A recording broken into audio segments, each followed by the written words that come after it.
charismatic.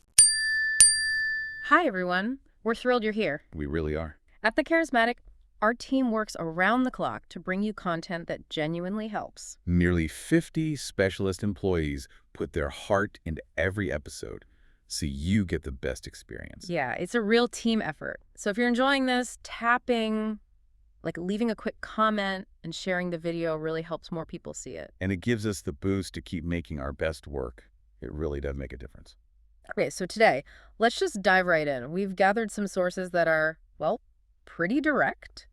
They talk about success, privacy, and maybe some uncomfortable truths about sharing information. The main topic is what we're calling strategic silence. We looked at research focusing on the hidden costs of oversharing. You know, when talking too much actually works against you. Right, and the central idea, the thesis that really jumps out from these sources is, well, it's that most failures kick off the moment you open your mouth to the wrong person. Oof, that sounds intense. It is.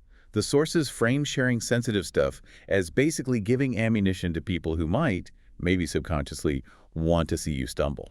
So our mission today is to unpack the 6 key things the sources say you should probably never tell anyone, and explore why that silence isn't just about being quiet, it's a form of self-defense. It's power. Exactly. We're not pushing paranoia here, just strategy. And we mentioned this analogy before we started recording. Think about your peace, your money, even your heart. They're kind of like passwords. Passwords. I like that. Yeah. The more people know them, the easier you are to hack, right? Yeah. To disrupt. Okay, that makes sense. So where do we start? What's the first password area? Let's begin with what the sources group as secrets of ambition and execution. This is all about not sabotaging yourself before you even start. Secret number 1 is your next move and your plans. The classic. You get this amazing idea, you're buzzing with excitement. And you just have to tell someone. Exactly. But these sources, they argue that broadcasting your goals often sets you up for failure. Okay, why? Is it superstition? Not at all. It's psychology. Apparently, when you talk about the goal, your brain gets a little confused. Confused how? It mistakes the talking, the validation you get. Wow, great idea. Yeah. For actual progress. Oh, interesting. So talking feels like doing. Kind of. It releases what the sources call false dopamine. You get that hit of satisfaction, that feeling of achievement. Without actually doing the hard work yet. Precisely. And that premature reward, it tricks your brain, basically kills the real motivation you need to buckle down and actually start the grind. Wow. Okay, so you reward the idea and accidentally sabotage the action. That's the internal battle. But what about external factors? Right, because announcing plans doesn't just mess with your own head. It opens the floodgates to everyone else's input. Opinions, doubts? Skepticism, and maybe the biggest killer, envy. Suddenly your pure idea has to fight through all this external noise. Yeah, I can see that. You tell someone, I'm finally going to write that book, and they might say, oh, isn't the market saturated? Or do you really have the discipline for that? Even if they mean well, that little seed of doubt takes root. Now you're spending energy defending the idea instead of building it. So the key takeaway here is let people see the finished product. Let them see the result, not the messy, vulnerable beginnings. If they don't know the move, they can't block it. Simple as that. Okay, that makes a lot of sense. Let's shift from protecting future plans to protecting what you already have. This next group is secrets of personal integrity and vulnerability. This one hits a bit harder, maybe. It's about emotional and financial stability. Yeah. Secret number 2 is your weak points and vulnerabilities. Oh, I have a feeling this is going to be tough advice. It can be. The sources suggest something quite harsh. Yeah. That most people, like casual friends or colleagues, when they listen to you share your deep pain or struggles, Yeah. they're not always focused on empathy. Often, maybe unconsciously, they're scanning for points of leverage. Wow, okay. That sounds really cynical. Are we supposed to just trust no one? Where's the balance? It's less about total distrust and more about strategic realism. The sources suggest humans are kind of wired to use information, not always maliciously. Sometimes it's just about navigating social dynamics, finding small advantages. Can you give an example? Sure. Say you admit you have terrible anxiety about presentations.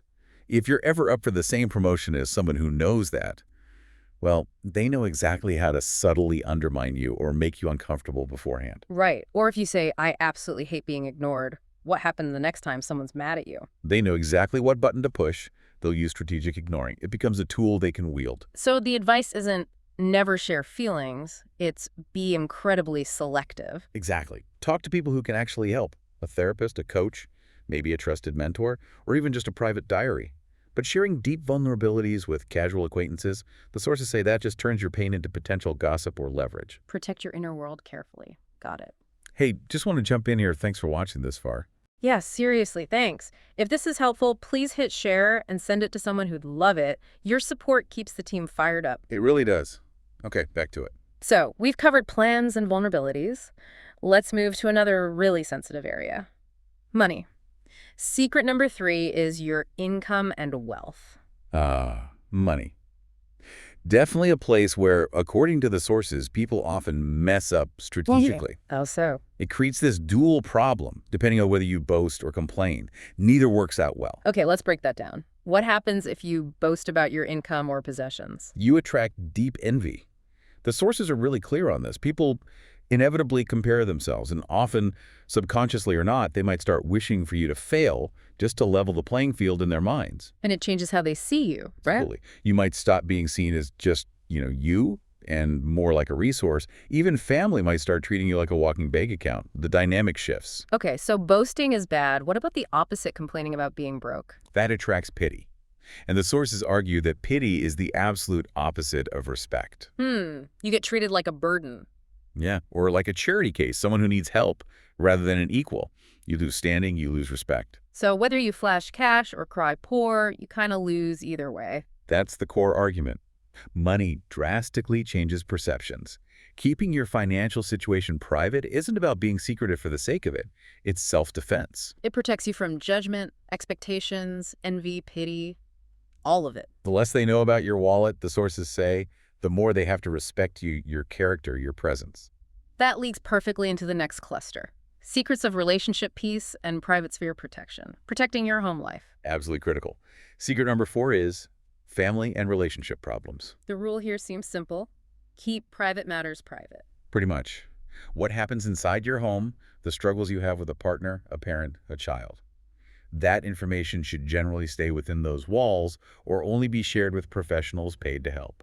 Why is sharing with, say, friends or colleagues so risky here? Because of something the sources call the reconciliation gap. Yeah. This is huge. Explain that. The reconciliation gap. Okay, so you have a big fight with your partner. You're upset. You vent to your best friend, telling them everything your partner did wrong. Right. You need to get it out. But then eventually, you and your partner talk it through. You understand each other. You forgive. You reconcile. You move on together. Okay. But your friend, they don't reconcile. They only have that negative one-sided story you fed them in the heat of the moment. They continue to dislike or judge your partner based on your venting. Oh, wow. So you've moved on, but you've potentially damaged your partner's reputation with people in your circle. Exactly. You sacrifice their long-term image for your short-term emotional release. And your friends might keep bringing it up, creating tension long after the issue is resolved between you two. And let's be honest, sometimes people seem to enjoy the drama a little. That's another harsh truth the sources point out. Some people might act concerned, but they're low-key entertained by the chaos. Don't give them free entertainment at the expense of your relationship's sanctity. Protect it like a shield. Once gossip stains it, it's hard to clean. Precisely. Talk to people who can help solve the issue, a therapist, a counselor, not just people who will spread it. Okay, powerful advice. What's next? We move to secret number 5. Your good deeds. This is about protecting the purity of your actions. Meaning, don't brag about being kind. Basically, yes. The sources argue that the moment you announce your good deed, a donation, a sacrifice, helping someone out, it stops being purely about kindness. What does it become then? It becomes marketing. You're essentially trading the act for validation, for applause, for looking good. So the intrinsic reward gets lost. Completely. Real kindness, the kind that brings genuine inner peace, is often done quietly, anonymously even. The reward is in the act, not in the recognition for the act. And how do other people perceive bragging about good deeds? Often negatively. They might not see generosity. They might see ego, manipulation, and attempt to seem superior.